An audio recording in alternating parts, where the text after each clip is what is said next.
Hey YouTube, good morning. This is the Docktor coming to you from Park City, Utah.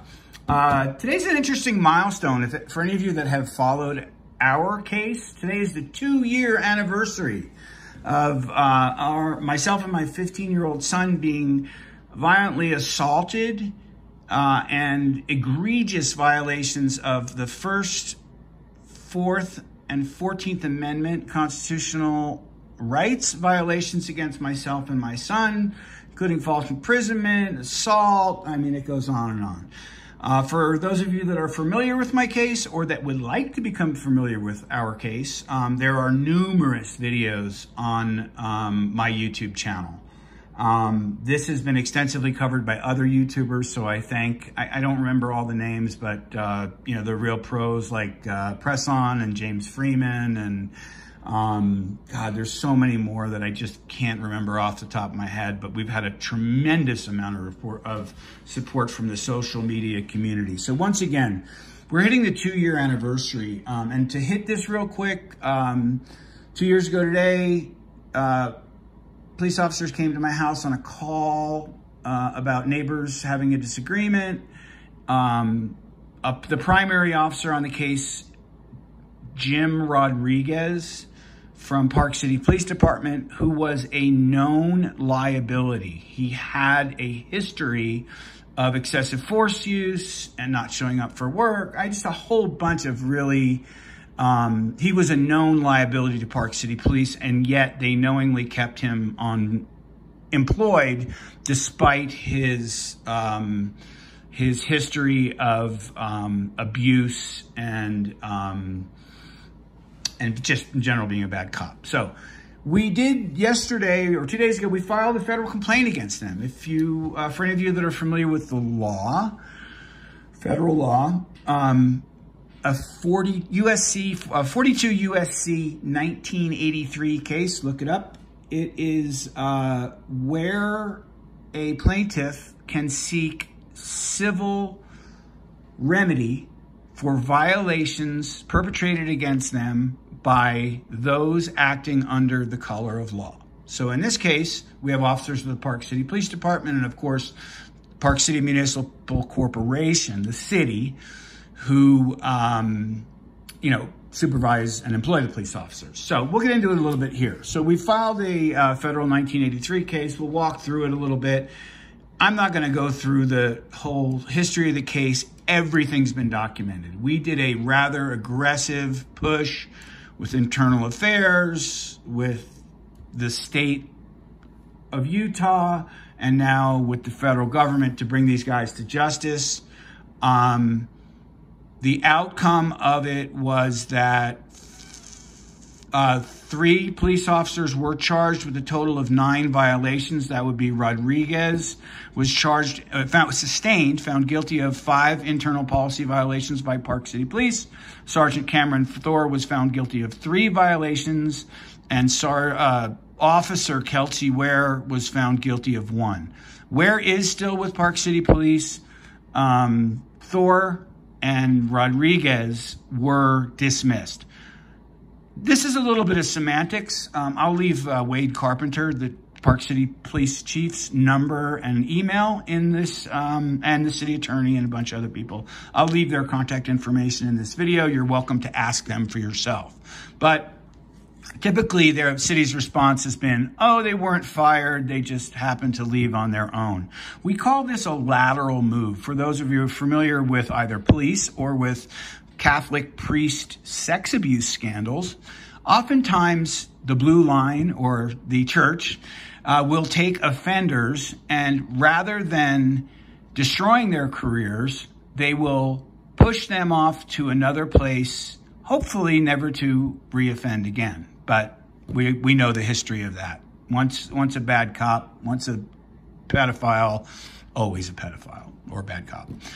So we did do a little research. Cameron Thor is working for the Salt Lake City Police Department. We'll leave his contact information.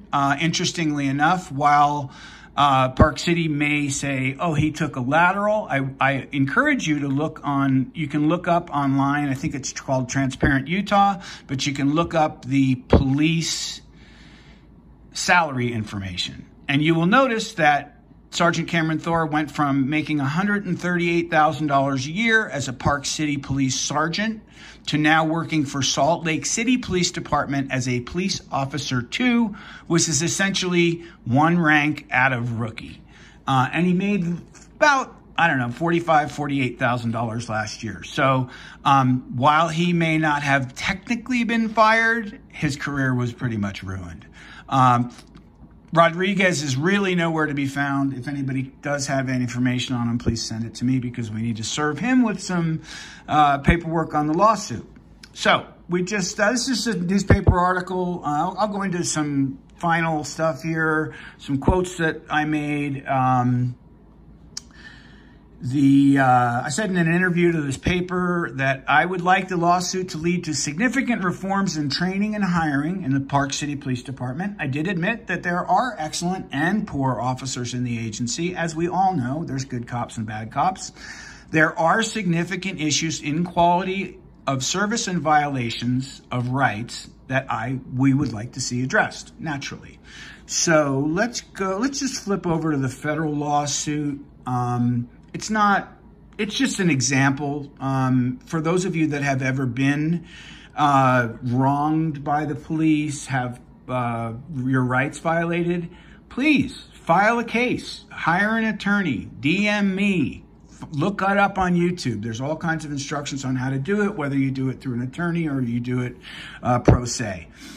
We filed complaints against Park City Municipal Corporation. Officer James Rodriguez, who is the really bad actor in this case. He was the guy that kicked it off, that escalated it, and also had a really terrible history of previous violations, which the city knew about. We've got Cameron Thor, the sergeant that was a sergeant that's now like a basic police officer, and his salary has been cut by 2/3 and is in Salt Lake. God bless you, anybody who's encounters him in Salt Lake. You may want to say hi for me. And then Officer Kelsey Ware, who did some First Amendment violations and an assault against my son, who is still employed by Park City Police. Again, I will include all the contact information for everybody in here if you have any questions for them, or if you'd like to make any comments to them. In addition, you may want to go on, if you'd like to see sort of the general public opinion about this, go on to Google reviews. Look up Park City Police Department, Park City, Utah Police Department. And I know there's a Kansas that took some heat for this, and I apologize to anybody in any other Park City that took heat for this because you guys didn't do it. Let's get into it.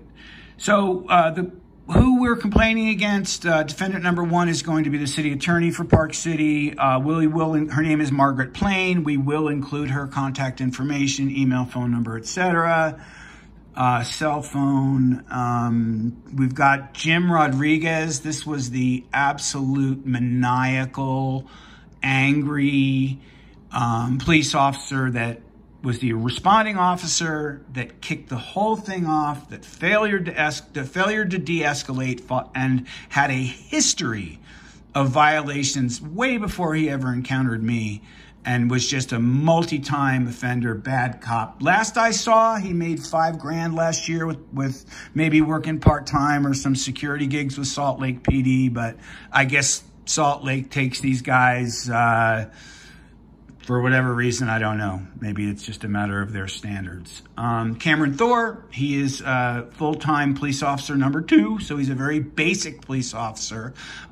Definitely, maybe not fired, but a career-crushing position. We'll find him. We can find him through Salt Lake PD, and we'll try and get you his contact information. Kelsey Ware will send you over his information. That was the guy that did the First Amendment violations, again, and assaulted my son. But again, all this is covered in all my videos. So we're basically alleging that, violations of civil rights. We go into a statement of claim, which I'm not going to bother, because I would encourage you to look at the videos and make your own decisions. Look at our videos. Look at what happened online. Look at how we followed up. Look at what happened to the officers, and formulate your own decisions. I'm not here to try to convince anyone of anything. I'm here to just document what happened. So what we're looking for in terms of relief from the federal court is we're looking for written and verbal apologies from the city and the police department. We're looking for a jury trial. We're looking for compensation for damages that were done to my home. We're looking for compensation for the medical treatment that I have received as a result of the attack by these officers. And then we are seeking punitive and compensatory damages from both the city and the police department for the violations of our rights and the assaults and all of the horrors that were rendered upon us. Anyway, please, people, if you are assaulted by the police, if you have your rights violated, there is a remedy. You can go to federal court. You can file a 1983 suit. You can seek remedy for violations that are done to you. Many of us as YouTubers threaten to do that, threaten lawsuits. We threaten 1983 suits. And in the final analysis, it becomes quite a heavy burden. And so we let essentially allow this to continue to happen. In my case, no. In my case, I pursued every possible avenue to try to bring these folks to justice. And they are still abusing me through the court system. They've taken charges that were minor misdemeanor criminal charges that were filed against me, subsequently thrown out. They've sent them down to a lesser court. And here we sit 2 years later, and it's still not resolved. They say justice delayed is justice denied. And yeah, justice is denied here. So we'll keep you abreast on what's going on. I will drop another video on the current criminal situation because I think it's important that you all know about it and that you all have, and I'll leave contacts for the various players in the criminal case. And we'll go on from there. But again, YouTube, thank you for your support. People, stand up for your rights. Am Against It Press says it very well. Rights are like muscles. If you don't exercise them, you lose them. And we're living in a society today where rights are being taken away on the daily. Stand up for your rights. Stand up for your family. Make sure that law enforcement maintains integrity, proper training, and understands that they are public servants and not the rulers of us. Anyway, YouTube, thank you for your time. Happy, I guess, anniversary, and have a nice day.